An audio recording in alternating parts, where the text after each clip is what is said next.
ਦੇਸ਼ ਵਿੱਚ ਵੱਧਦੀ ਬੇਰੁਜ਼ਗਾਰੀ ਦੇ ਕਾਰਨ ਹਰ ਨੌਜਵਾਨ ਚਾਹੁੰਦਾ ਹੈ ਉਸ ਨੂੰ ਕਿਸੇ ਢੰਗ ਤੋਂ ਸਰਕਾਰੀ ਨੌਕਰੀ ਮਿਲ ਜਾਵੇ। ਇਸੇ ਦੇ ਚੱਕਰ ਵਿੱਚ ਠੱਗੀ ਮਾਰਨ ਵਾਲੇ ਨੌਜਵਾਨਾਂ ਨੂੰ ਆਪਣੇ ਜਾਲ ਵਿੱਚ ਫਸਾ ਲੈਂਦੇ ਨੇ।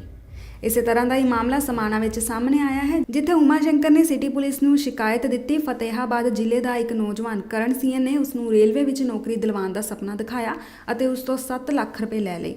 ਲੇਕਿਨ ਇੰਨਾ ਸਮਾਂ ਬੀਤ ਜਾਣ ਤੋਂ ਬਾਅਦ ਵੀ ਉਸਨੇ ਉਸ ਨੂੰ ਸਰਕਾਰੀ ਨੌਕਰੀ ਨਹੀਂ ਦਿਲਵਾਈ, ਜਿਸ ਤੇ ਉਸਨੇ ਪੁਲਿਸ ਨੂੰ ਸ਼ਿਕਾਇਤ ਦੀ। ਪੁਲਿਸ ਨੇ ਜਾਂਚ ਵਿੱਚ ਕਰਨ ਸਿੰਘ ਨੂੰ ਕਥਿਤ ਆਰੋਪੀ ਬਣਾ ਕੇ ਉਸ ਦੇ ਖਿਲਾਫ ਮੁਕੱਦਮਾ ਦਰਜ ਕੀਤਾ ਅਤੇ ਅਦਾਲਤ ਵਿੱਚ ਪੇਸ਼ ਕੀਤਾ, ਜਿੱਥੇ ਅਦਾਲਤ ਨੇ ਉਸ ਨੂੰ 14 ਦਿਨ ਦੀ ਨਿਆਇਕ ਹਿਰਾਸਤ ਵਿੱਚ ਭੇਜਣ ਦੇ ਆਦੇਸ਼ ਦਿੱਤੇ।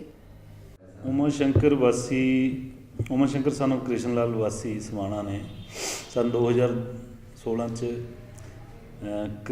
ਕਰਨ ਸਿੰਘ ਸਾਨੂੰ ਮੁਲਕ ਰਾਜ ਵਾਸੀ ਦਰਿਆਪੁਰ ਜ਼ਿਲ੍ਹਾ ਫਤਿਹਾਬਾਦ ਦੇ ਖਿਲਾਫ ਦਰਖਾਸਤ ਦਿੱਤੀ ਸੀ 10 ਲੱਖ ਰੁਪਇਆ ਰੇਲਵੇ ਦੇ ਨੌਕਰੀ ਲਵਾਉਣ ਦੇ ਨਾਂ 'ਤੇ ਠੱਗੀ ਮਾਰਨ ਸੰਬੰਧੀ। ਇਹਦੀ ਇਨਕੁਆਇਰੀ ਕਰਕੇ ਪਰਚਾ ਦਰਜ ਹੋ ਗਿਆ ਸੀ। ਮੁਕੱਦਮਾ ਨੰਬਰ 188 ਮਿਤੀ 22/10/2017 ਅੰਡਰ ਸੈਕਸ਼ਨ 420 120 BIPC ਤੇ ਕਾਫੀ ਦੇਰ ਤੋਂ ਦੋਸ਼ੀ ਫਰਾਰ ਸੀ। ਕਰਨ ਸਿੰਘ ਦੋਸ਼ੀ ਨੂੰ ਕੱਲ੍ਹ ਗ੍ਰਿਫਤਾਰ ਕੀਤਾ ਗਿਆ ਫਤਿਹਾਬਾਦ ਤੋਂ। ਪਿੱਛੇ ਕੌਣ ਬੰਦੇ ਮੁਲਜ਼ਮ ਸੀ ਸ਼ਿਕਾਇਤ ਕਰਦਾ ਹੈ? ਇਹਦੇ ਵੱਲੋਂ ਇੱਕ ਅਰੁਣ ਕੁਮਾਰ ਦੇ ਖਿਲਾਫ ਵੀ ਸੀ ਤੇ ਕਰਨ ਸਿੰਘ ਦੇ ਖਿਲਾਫ ਸੀ।